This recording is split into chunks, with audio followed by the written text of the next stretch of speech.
50 years.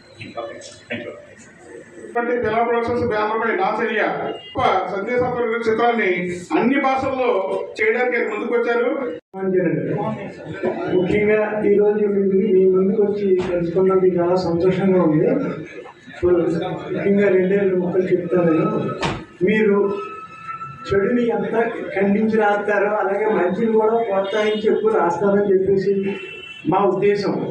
అంచేత మంచిని ప్రోత్సహిస్తారని మేము ఈ ప్రవీణ్ చక్రవర్తి గారు నేను సుమారుగా 1 సంవత్సరం నుంచి స్నేహితులు. వేరే కార్యక్రమంలో కలిసి ఆయన పద్ధతి నాకు నచ్చి నా పద్ధతి ఆయన నచ్చి ఒక చిత్రాన్ని చేద్దామని ఆయన ప్రపోజ్ చేశారు. ప్రపోజ్ చేసినప్పుడు అది కాదండి ఇది చేద్దాం చూడండి బాగుంటుందని నేను అన్నప్పుడు నా మాటకు అంగీకరించి ఆయన అన్నీ చేసి కరెక్ట్గా ఇది బాగుంటుందండి మనకి తప్పకుండా మనం విజయం సాధిస్తాం ఈ విషయంలోని కొత్త టైప్లో నేను తీసుకొస్తాను చేస్తానని చెప్పి అయినా నేను మా ఈ కథ సేకరణ చేసిన శ్రీ అప్పారావు గారు మేమందరం కృషి చేసి కూర్చొని 3 నెలల ఫలితం తర్వాత అన్నారు. నేనే సరే అన్నాను. అన్ని విధాలు నేను ఆయనకి తగిన ప్రోత్సాహం ఇచ్చి ముందుకు వెళ్ళమని చెప్తున్నాను. తప్పకుండా కష్టమైంది, ఎందుకంటే సత్యానికి అసత్యానికి దూరం ఒక అడుగు మాత్రమే. అలాగే ప్రతి విషయంలో కూడా ఒక చిన్న నూలి పోగంత తేడా ఉంటుంది మంచికి చెడుకి తేడా. ఇదే ఇతివృత్తాన్ని మేము తీసుకొని నమ్మకానికి పవిత్ర ప్రేమకు మధ్య ఉన్న ఒక అద్భుతమైన సున్నితమైన అంశాన్ని తీసుకొని 2 కాలాలకు మధ్య జరిగిన అంటే గత కాలంలో జరిగిన ఒక ఘటనను ఈ కాలంతో ముడిపెట్టి ఆ కథను మేము సరికొత్త పంథాలో తీసుకొస్తున్నామండి. అది ఈ దెయ్యం చెప్పిన సాక్ష్యంలో, ఆ దెయ్యం చెప్పిన సాక్ష్యం అనే మాటలో సినిమా యొక్క ఇతివృత్తం ఏదైతే ఉందో ఆ మాటలోనే కథ అంతా ఉందండి. మీరు గమనించాలంటే మీకు తెలుసు కష్టమైన విషయం కాదు. కాకపోతే అది ఎలా చెబుతున్నామో మేము ఎలా తెరకెక్కిస్తున్నాం అన్నది చాలా ముఖ్యమైన విషయం అండి. ఇది సంగీత ప్రధానమైన నాకు సంగీతంతో ఉండే ఇది కూడా మీకు నేను చెప్పేస్తానండి. ఇక్కడ విశాఖపట్నంలో జగదాంబ థియేటర్ పక్కన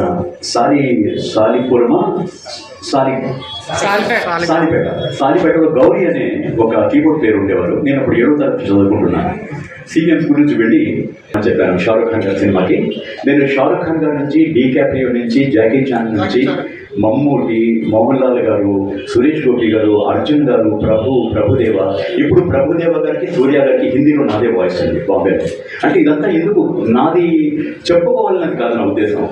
ఒక కళాకారుడు, ఒక చిన్న కళాకారుడు విశాఖపట్నం నుంచి ఏ బ్యాక్గ్రౌండ్ లేకుండా ఎలా వెళ్ళారో చేరుకుంటాడు. అందుకని చెప్పా యూట్యూబ్లో చూస్తున్న అనేక మంది వాళ్ళ యొక్క నేను విజయం సాధించలేకపోయాను, నన్ను ఎవరు గుర్తించలేదు, అందుకని నేను కూర్చొని సిగరెట్లే తాగుతూ ఉంటాను, నేను చంద్రుడిని సూర్యుడికి దూరాన్ని చెప్తానంటే నీకు అవసరం మాకు లేదు.